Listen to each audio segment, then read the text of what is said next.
Tucked away in Rickmansworth is the Bury Grounds. This area is what remains of the grounds associated with the Bury Manor House. Through the Bury Grounds flows Taylor's Cut, an artificial river channel dug in the 1840s. Three Rivers District Council is currently working to deliver the Bury Grounds Biodiversity project. We've been working in partnership with Three Rivers District Council to develop a river restoration scheme to enhance chalk stream characteristics on the Taylor's Cut at the Bury Grounds. So looking at riffle pool sequences, improving the quality of the gravels in there for fish spawning, and also providing areas of refuge within the river so that in times of high flows, fish can move out of the main channel so they're not displaced. So it's hard to believe, but this part of the Bury used to be a lot more open. The Taylor's Cut, the channel behind me, flowed through open fields which were grazed by livestock.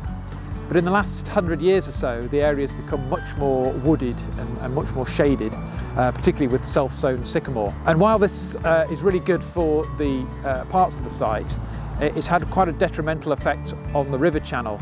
It's now really heavily shaded, and that's not been good for the oxygen levels in the water, which has an impact on aquatic invertebrates, fish, and it also prevents wildflowers growing along the edges of the bank, which are really good for much of the wildlife. So the work we've been carrying out has been to reduce the shading by removing a lot of the self-sown sycamore trees that have established in more recent years, and that's had the benefit of getting a lot more light in. It's also had the added benefit that some of the larger, more prominent trees on the site now have more light. And in particular, we have a large yew tree near the church, and we've also in the garden area have the magnolias, which were shaded out by other trees around them, and now they have a lot more light to help them thrive.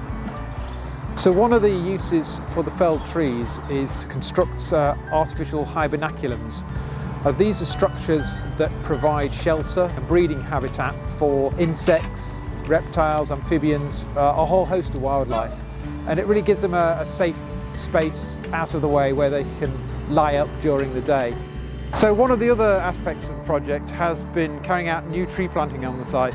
And this is a glade where we planted a host of new trees. There's a range of species here. We've got yew, we've got hazel, we've got lime, Scots pine, and some aspen. These will grow up here over the next few years and provide some new and interesting cover to the site.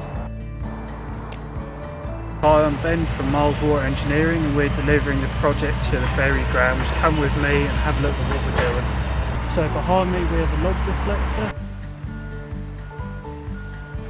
And then on this side we have a berm.